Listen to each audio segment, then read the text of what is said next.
병원 복도에 울려 퍼지는 발걸음 소리가 유난히 무겁게 느껴졌습니다. 이정숙은 하얀 간호복 위에 검은 완장을 두른 채 마지막 근무를 마치고 있었어요. 오늘이 남편 장례식 전날이었죠.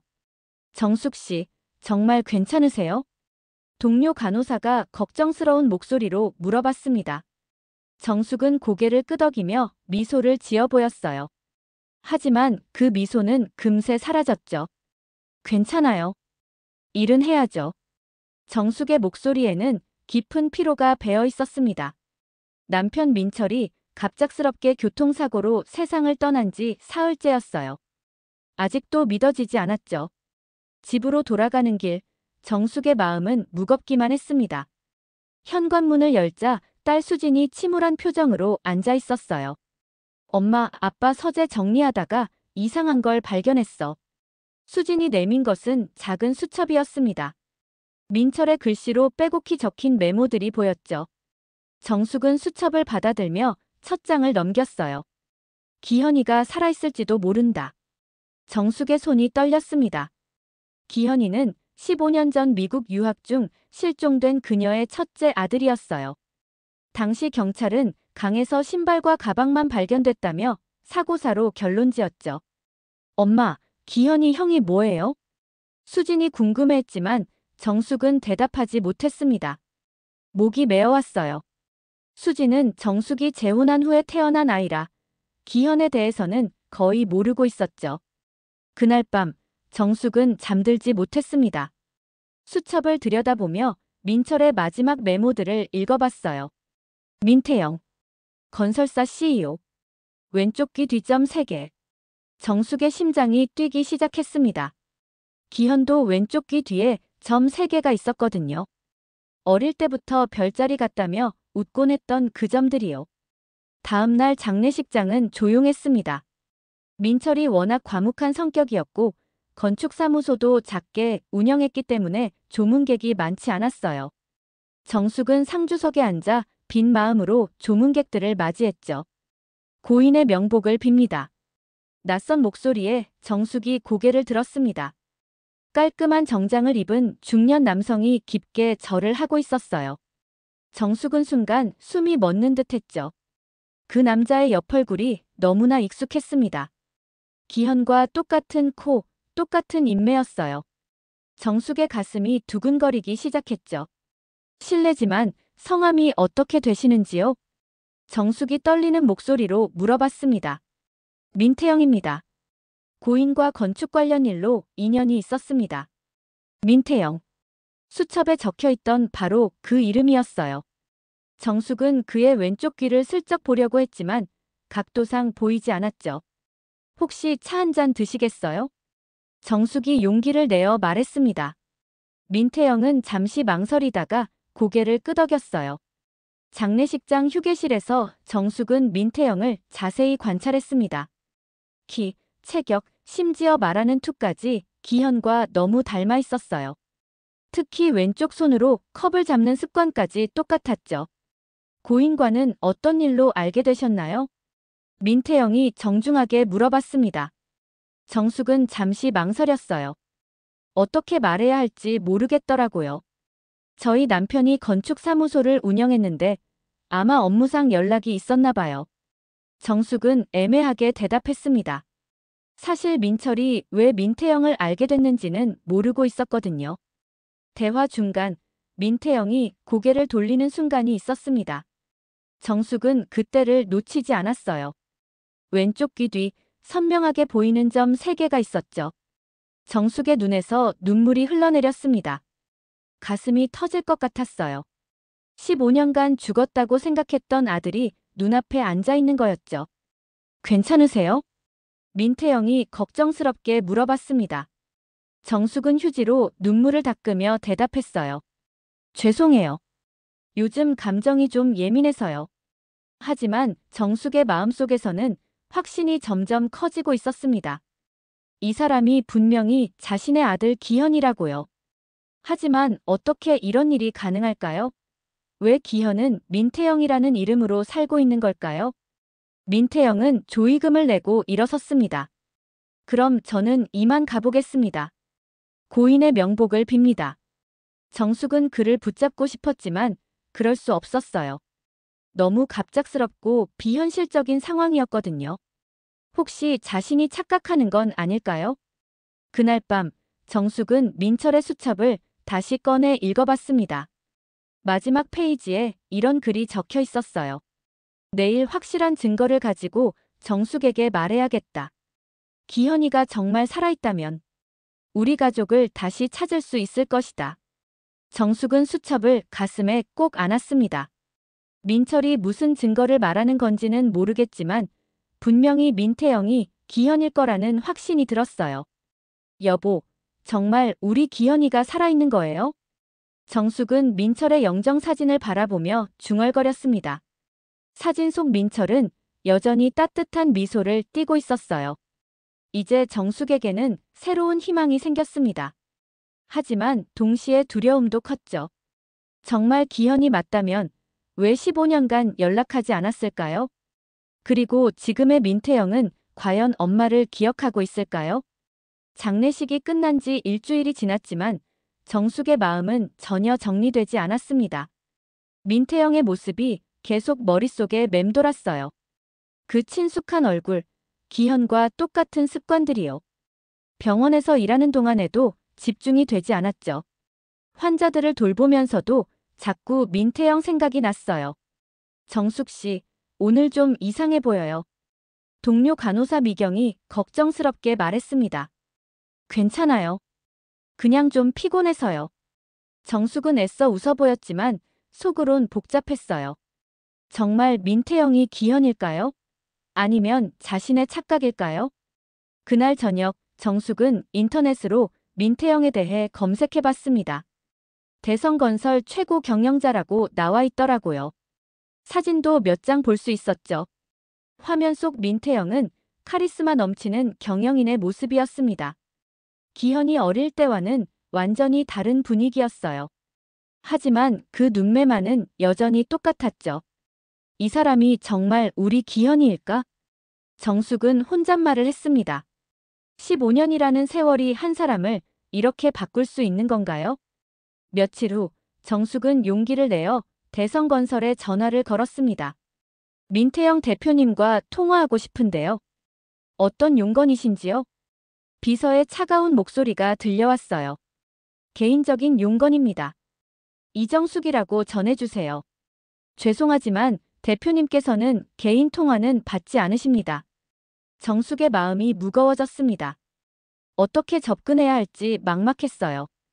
그런데 며칠 뒤 우연한 기회가 찾아왔습니다. 병원에 응급 환자가 실려왔는데 그 아이의 보호자가 바로 민태영이었던 거예요. 의사 선생님, 제 아들 상태가 어떤가요? 민태영의 목소리에는 간절함이 가득했습니다. 정숙은 멀리서 그 모습을 지켜봤어요. 아들을 걱정하는 아버지의 모습이 너무나 절실해 보였죠. 지금 검사 중입니다. 조금만 기다려주세요. 의사가 말했지만 민태영은 계속 불안해했어요. 정숙은 그런 그의 모습에서 어린 시절 기현의 모습을 봤습니다.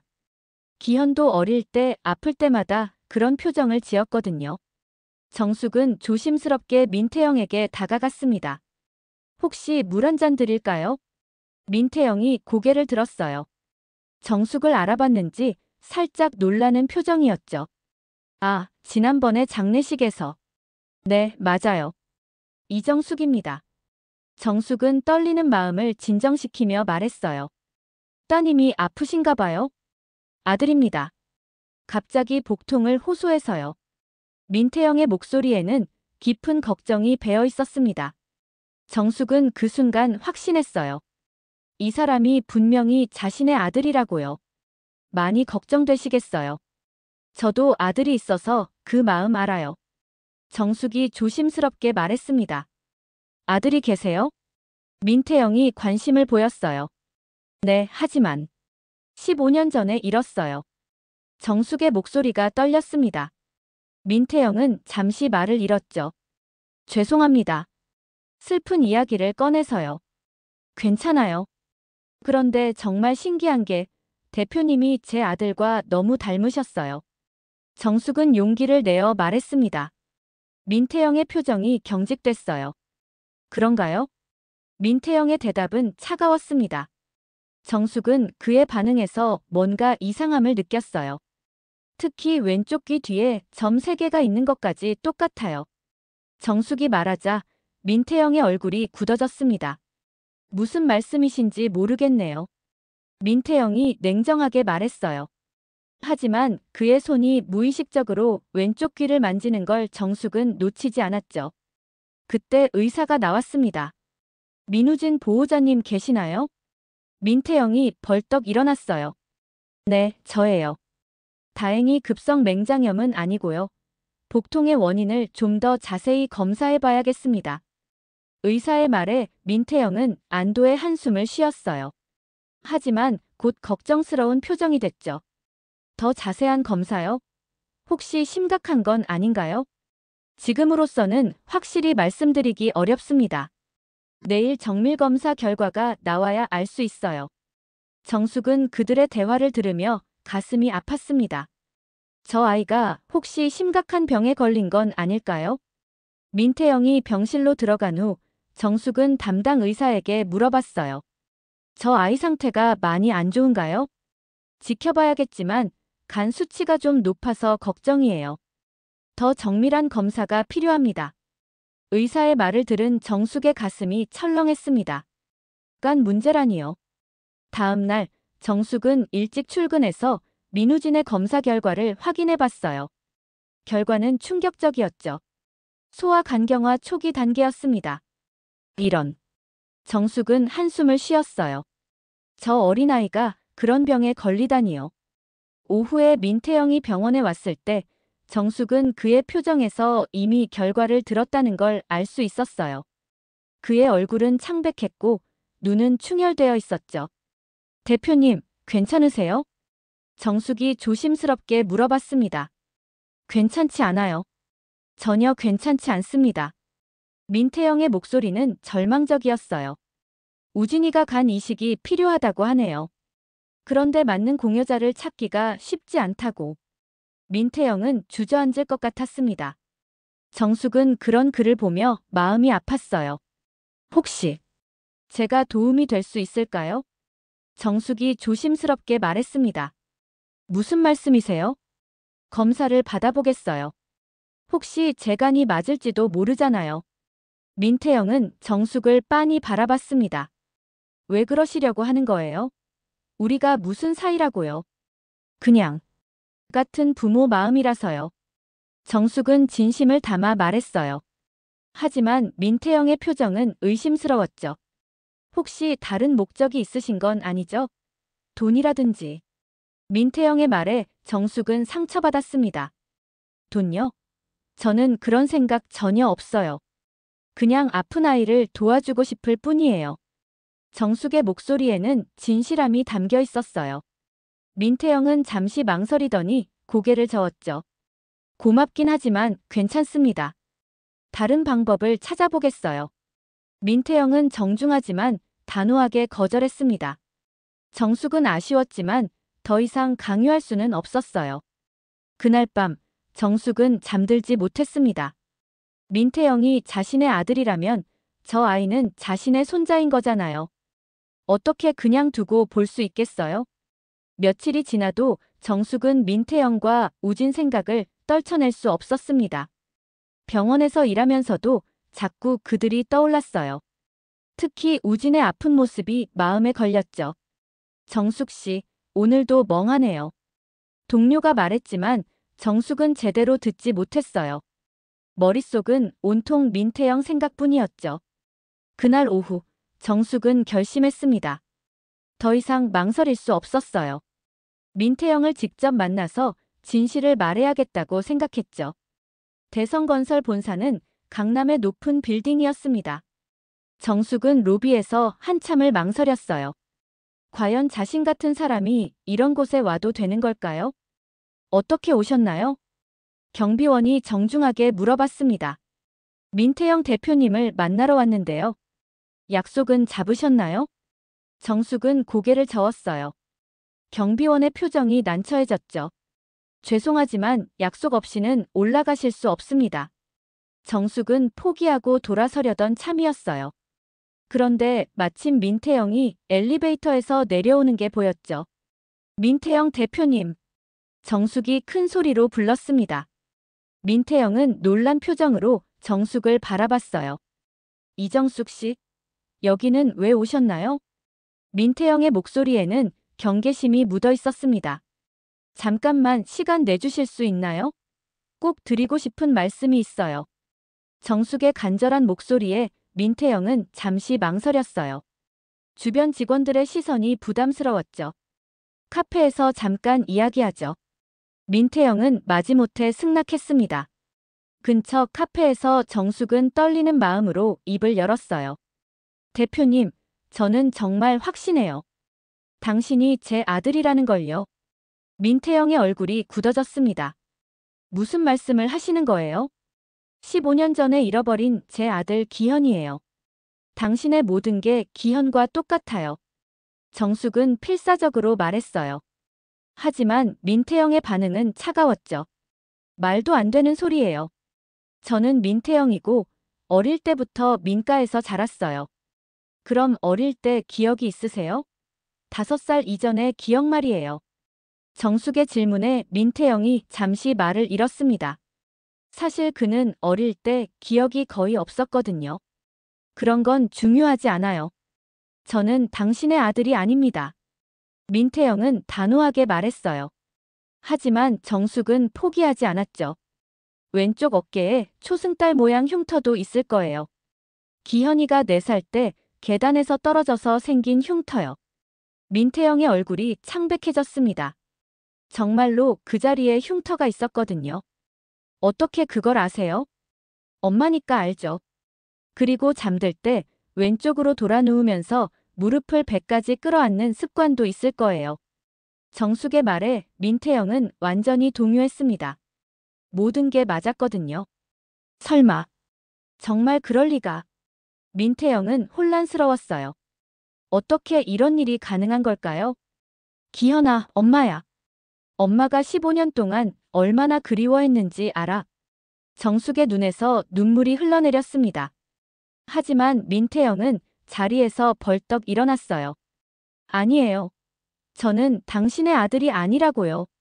민태영의 목소리가 떨렸습니다. 너무 충격적이었거든요. 혹시 돈이 목적인가요? 제가 재벌이라고 접근하는 건가요? 민태영의 말에 정숙은 깊이 상처받았어요. 돈이요? 저는 그런 거 원하지 않아요. 그냥 제 아들을 찾고 싶을 뿐이에요. 증거라도 있나요? 막연한 추측으로 사람을 혼란스럽게 하지 마세요. 민태영은 냉정하게 말했지만 사실 마음속으로는 동요하고 있었어요. 그럼 DNA 검사를 해봐요. 그러면 확실해질 거 아니에요. 정숙이 제안했지만 민태영은 고개를 저었죠. 그럴 필요 없어요. 저는 이미 제 부모님이 계시거든요. 그때 민태영의 핸드폰이 울렸습니다. 병원에서 온 전화였어요. 네, 민태영입니다. 전화를 받은 민태영의 얼굴이 점점 어두워졌어요. 우진이 상태가 나빠졌다고요? 지금 당장 가겠습니다. 민태영은 서둘러 자리에서 일어났습니다. 정숙도 따라 일어났어요. 저도 같이 가도 될까요? 왜요? 우진이가 걱정돼서요. 그리고 제가 도울 수 있는 일이 있을지도 몰라요. 민태영은 잠시 망설이다가 고개를 끄덕였어요. 지금은 아들이 우선이었죠. 병원에 도착했을 때 우진은 의식을 잃은 상태였습니다. 의사가 심각한 표정으로 설명했어요. 간 기능이 급격히 악화됐습니다. 이식 수술을 최대한 빨리 해야 해요. 공여자는 아직도 못 찾았나요? 민태영의 목소리가 절망적이었어요. 혈액형이 맞는 분들을 찾고 있지만 조직 적합성까지 맞기는 쉽지 않습니다. 의사의 말에 정숙이 나섰어요. 저를 검사해 주세요. 이정숙 씨. 민태영이 말렸지만 정숙은 의연했어요. 제발요. 저를 검사해 주세요. 안 맞으면 그만이잖아요. 의사는 민태영을 바라봤고 민태영은 고민 끝에 고개를 끄덕였어요. 검사 결과는 놀라웠습니다. 혈액형은 물론 조직 적합성까지 완벽하게 맞았어요. 이런 경우는 정말 드뭅니다. 거의 기적에 가까워요. 의사의 말에 정숙은 눈물을 흘렸어요. 이게 우연일까요? 어떻게 이런 일이? 민태영도 믿을 수 없어 했어요. 가족이면 가능한 일이에요. 정숙이 조용히 말했습니다. 민태영은 복잡한 표정으로 정숙을 바라봤어요. 정말로 제가 당신의 지금은 우진이가 중요해요. 다른 건 나중에 생각해도 돼요. 정숙의 말에 민태영은 고개를 끄덕였습니다. 아들의 생명이 가장 소중했거든요. 하지만 민태영의 마음속에는 의심이 남아 있었어요. 정말 이 모든 게 우연일까요? 혹시 정숙이 뭔가 다른 목적이 있는 건 아닐까요? 검사 결과가 나온 후 병원은 조용했습니다. 정숙과 민태영은 우진의 병실 밖 복도에서 마주 앉아 있었어요. 어색한 침묵이 흘렀죠. 정말 놀라운 우연이네요. 민태영이 먼저 입을 열었습니다. 하지만 그의 목소리에는 여전히 의심이 섞여 있었어요. 우연이 아니에요. 이건 운명이죠. 정숙은 확신에 찬 목소리로 말했어요. 민태영은 고개를 저었죠. 아직도 그런 말씀을 하시는군요. 검사가 맞다고 해서 우리가 가족인 건 아니잖아요. 민태영의 차가운 반응에 정숙은 마음이 아팠습니다. 하지만 포기할 수 없었어요. 그럼 수술은 어떻게 하실 건가요? 우진이 상태가 이렇게 위급한데요. 정숙의 말에 민태영은 말을 잃었어요. 아들의 생명이 걸린 문제였거든요. 다른 공여자를 기다리겠습니다. 언제까지요? 의사 선생님 말씀으로는 시간이 얼마 없다고 하던데요. 정숙의 목소리에 간절함이 묻어났습니다. 민태영은 고민에 빠졌어요. 며칠이 지났지만 다른 공여자는 나타나지 않았습니다. 우진의 상태는 점점 나빠졌어요.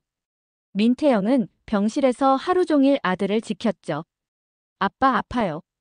우진이 약한 목소리로 말했어요. 민태영의 가슴이 찢어질 것 같았죠.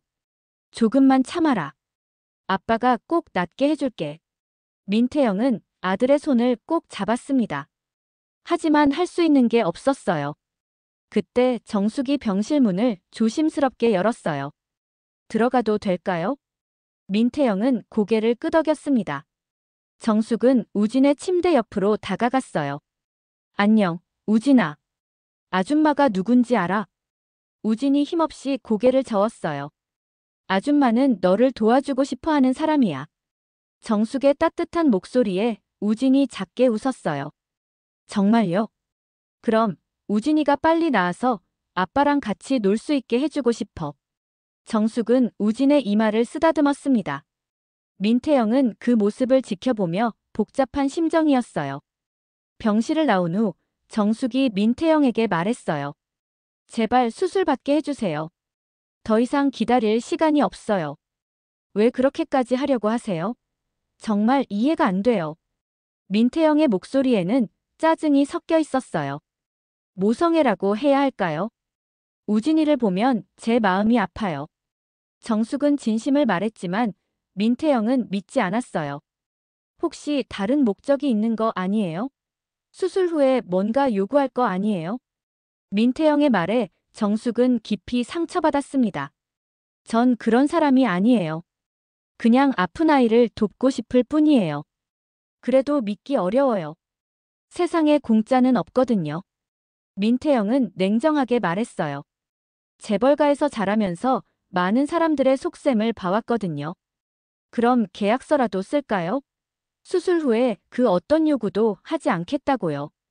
정숙의 제안에 민태영이 놀랐어요. 정말 그럴 수 있어요? 물론이에요. 공증까지 받아도 좋아요. 정숙의 단호한 말에 민태영은 잠시 말을 잃었어요. 다음 날 정숙은 정말로 계약서를 가져왔습니다.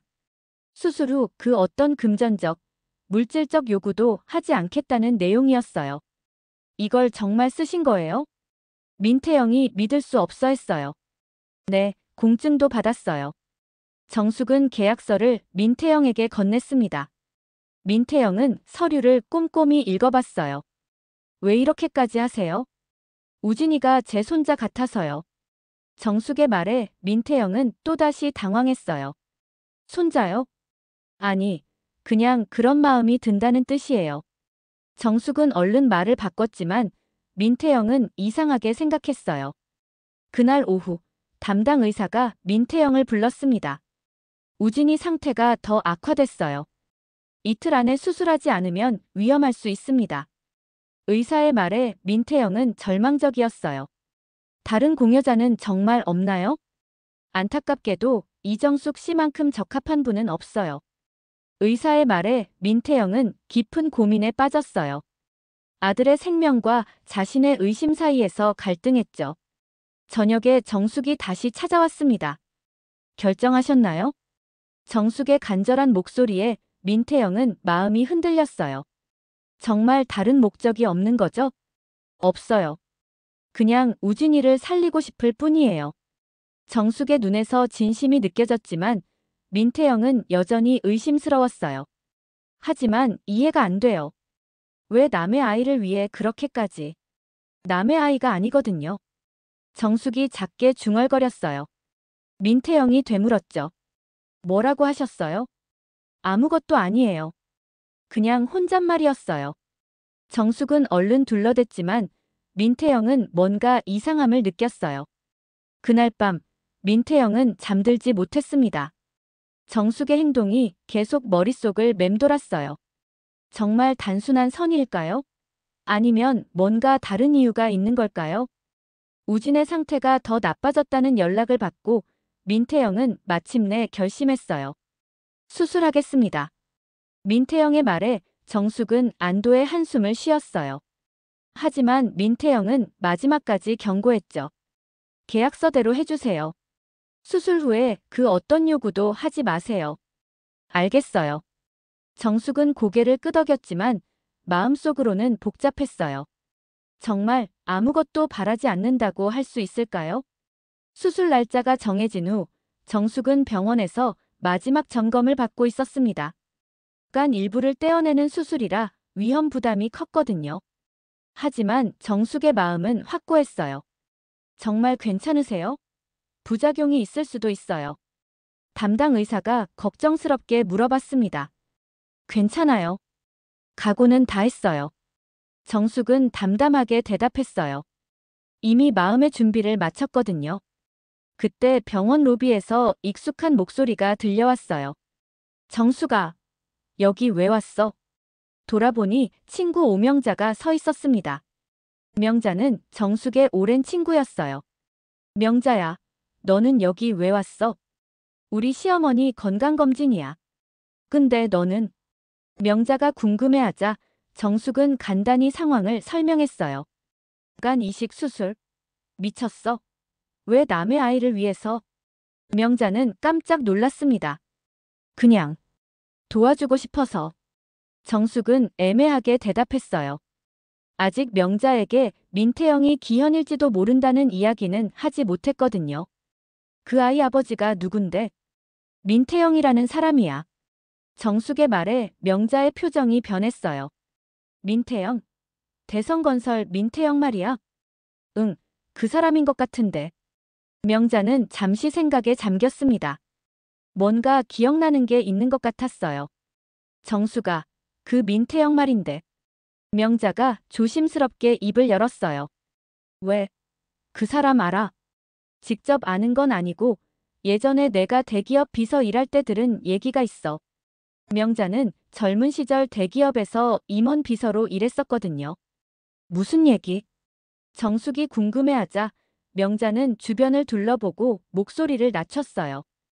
그 민태영. 원래 이름이 민태영이 아닐 수도 있어. 정숙의 심장이 뛰기 시작했습니다. 무슨 말이야? 입양됐다는 소문이 있었거든. 어릴 때 사고로 기억을 잃고 민가에서 입양했다는. 명자의 말에 정숙은 숨이 막혔어요. 정말? 확실해? 확실하지는 않아. 그냥 회사 안에서 도는 소문이었어. 하지만 꽤 그럴듯했어.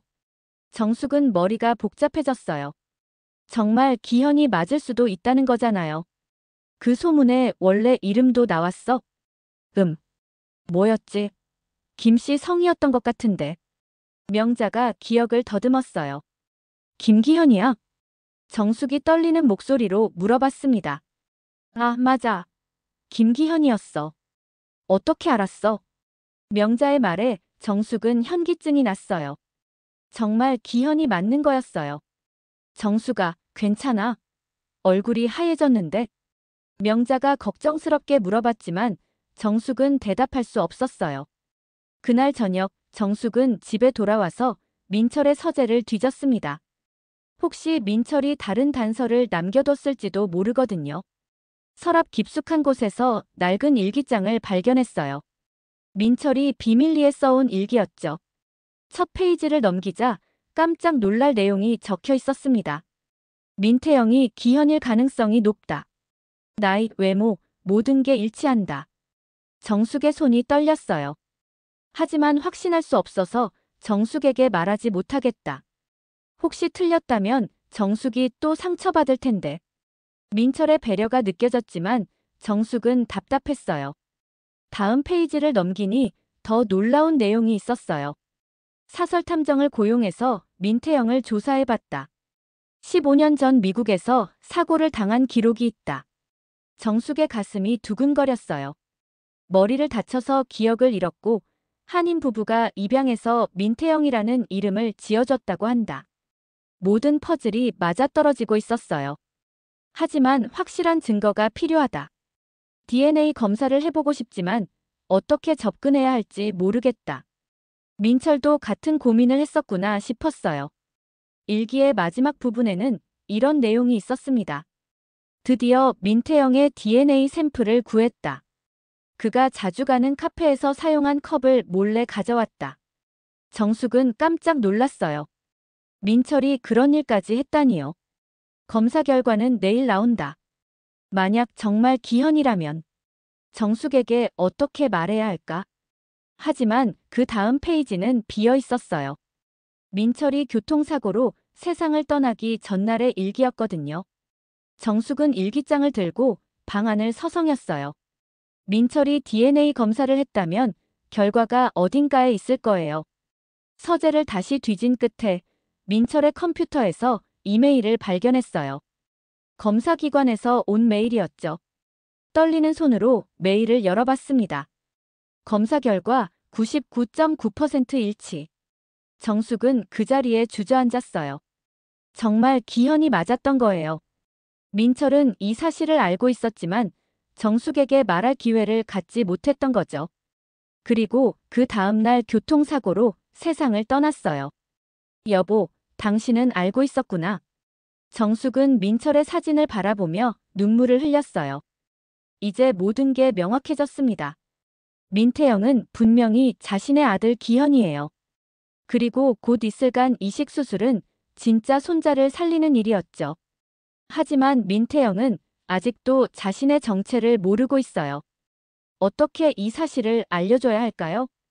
정숙은 일기장을 꼭 안고 밤새 고민했습니다. 수술 전에 민태영에게 진실을 말해야 할까요? 아니면 수술 후에 말하는 게 나을까요? 내일이면 수술이에요.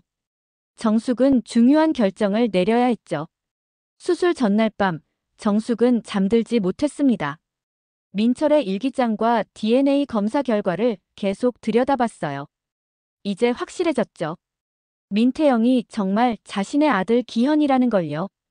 새벽 5시, 정숙은 병원으로 향했습니다. 수술 준비를 위해서였죠. 복도에서 민태영과 마주쳤어요. 일찍 오셨네요. 민태영이 피곤한 표정으로 말했습니다. 밤새 우진 곁을 지켰나 봐요. 우진이는 어때요? 정숙이 걱정스럽게 물어봤어요. 어젯밤에 열이 많이 났어요. 지금은 좀 나아졌지만 민태영의 목소리에 절망감이 묻어 있었어요. 정숙은 민태영을 바라보며 복잡한 마음이었습니다. 지금 당장 진실을 말해줘야 할까요? 하지만 수술을 앞둔 상황에서 그런 충격적인 이야기를 하는 게 맞을까요? 대표님, 혹시 어릴 때 기억이 있으세요? 정숙이 조심스럽게 물어봤어요. 갑자기 왜 그런 걸 물어보세요? 민태영이 경계하는 듯한 표정을 지었어요. 그냥 궁금해서요.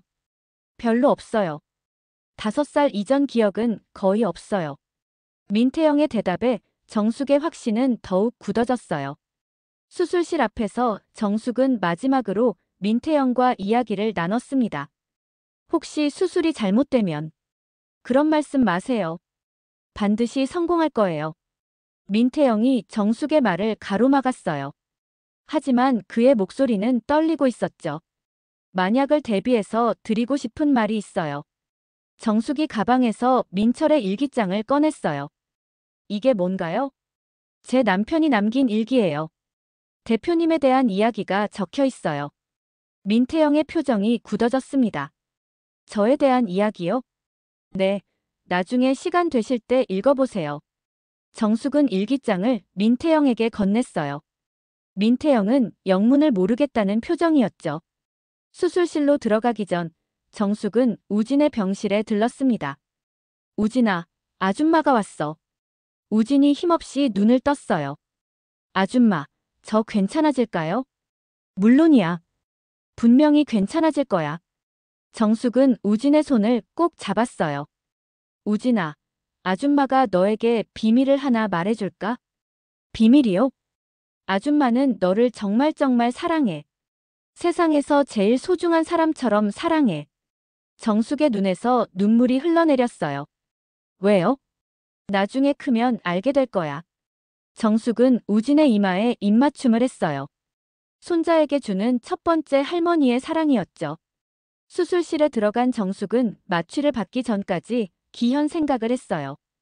어린 시절의 기현, 그리고 지금의 민태영까지요. 한편 민태영은 수술실 밖에서 초조하게 기다리고 있었습니다. 정숙이 준 일기장을 펼쳐봤어요. 첫 장부터 충격적인 내용이었어요. 민태영이 우리 기현일 수도 있다. 민태영의 손이 떨렸습니다. 15년 전 미국에서 실종된 우리 기현과 나이, 외모가 일치한다. 민태영은 계속 페이지를 넘겼어요. 사설탐정 조사 결과 민태영은 15년 전 머리 외상으로 기억을 잃었다. 민태영의 심장이 뛰기 시작했어요. 한인 부부가 입양해서 민태영이라는 이름을 지어줬다. 모든 게 맞아떨어지고 있었어요. 민태영은 어릴 때부터 자신의 과거에 대해 의문을 가졌거든요. DNA 검사 결과 99.9% 일치. 민태영은 일기장을 떨어뜨렸어요. 믿을 수 없었거든요. 이럴 수가. 민태영은 머리를 감싸 안았어요. 정숙이 정말 자신의 어머니라는 거였어요. 그동안 정숙의 행동들이 이해되기 시작했어요.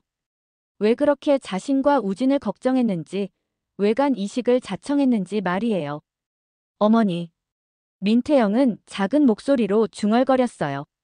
15년 만에 부르는 엄마에 대한 호칭이었죠. 수술이 시작된 지 3시간이 지났어요. 민태영은 수술실 앞에서 계속 기다렸죠. 일기장을 다시 읽고 또 읽었어요. 민철이 얼마나 신중하게 조사했는지 알 수 있었어요.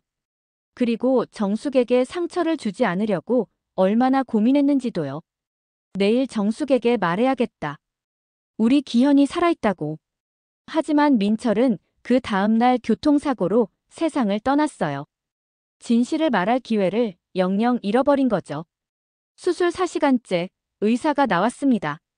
수술이 성공적으로 끝났습니다. 민태영은 안도의 한숨을 쉬었어요. 정숙 씨 상태는 어떤가요?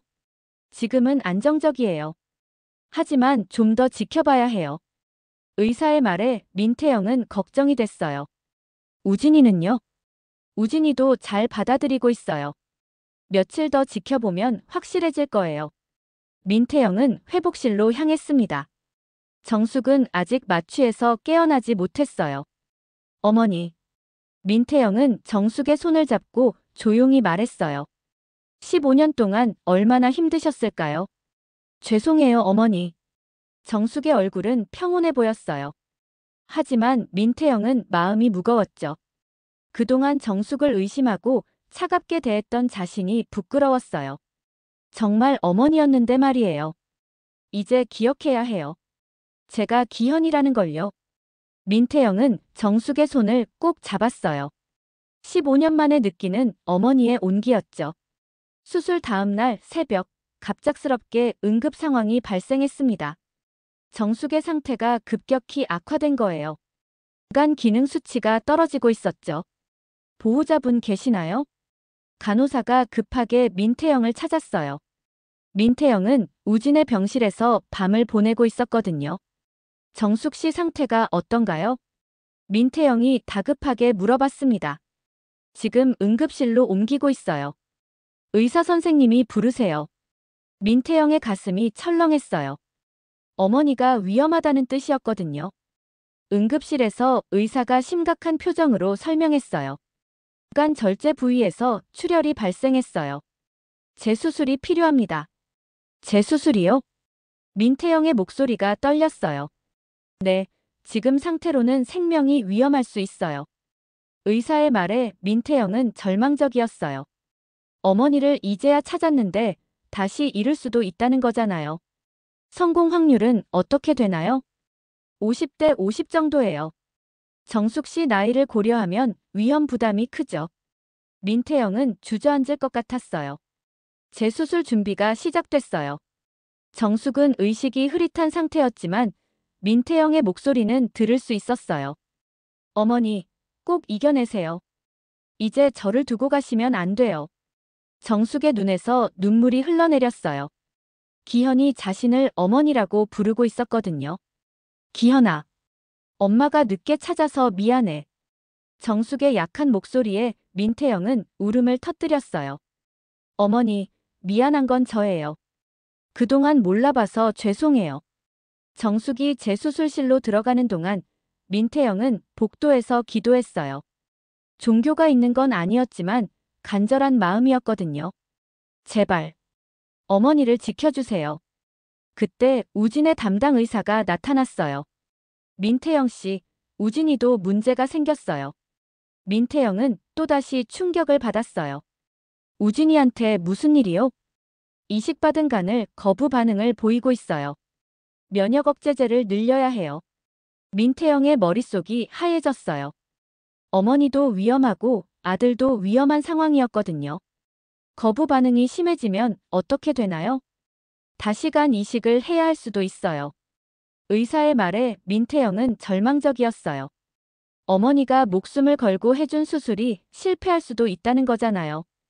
우진의 병실에서 민태영은 아들을 바라봤어요. 우진은 열이 나서 힘들어하고 있었죠. 아빠 아파요. 우진의 약한 목소리에 민태영의 가슴이 찢어졌어요. 조금만 참아라. 할머니가 준 간이니까 꼭 잘 될 거야. 할머니요? 우진이 궁금해했어요.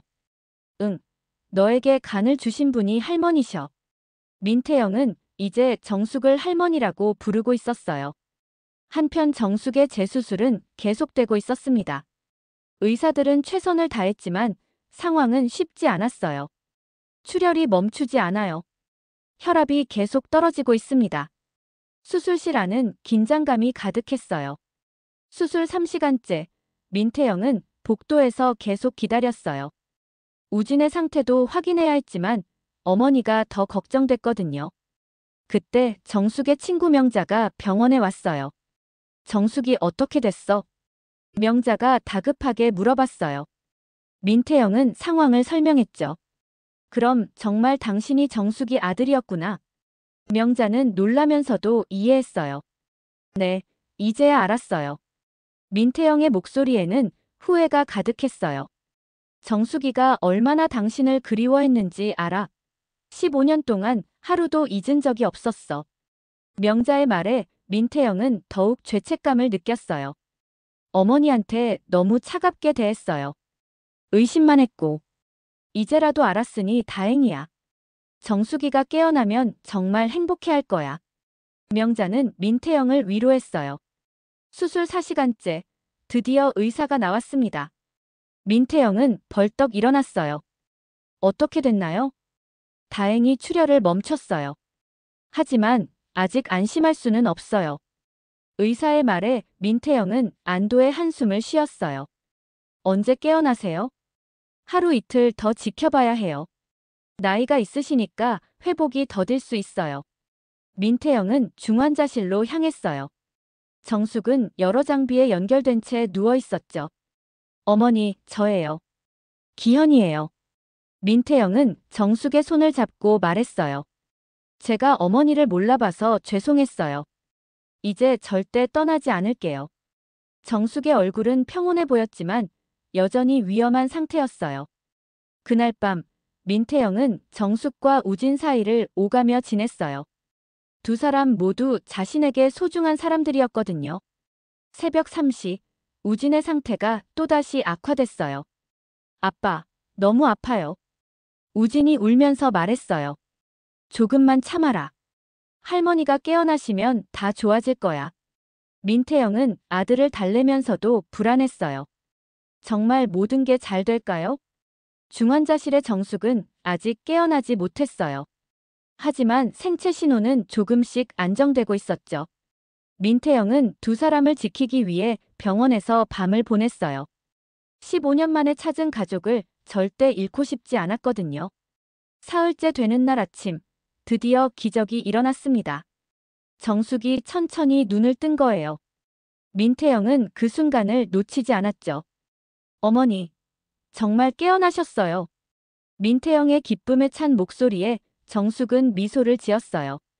아직 말하기는 힘들었지만 눈빛만으로도 충분했죠. 기현아, 정말 내 아들이구나.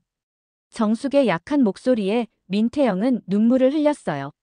네, 어머니. 저 기현이 맞아요. 15년 늦었지만 돌아왔어요.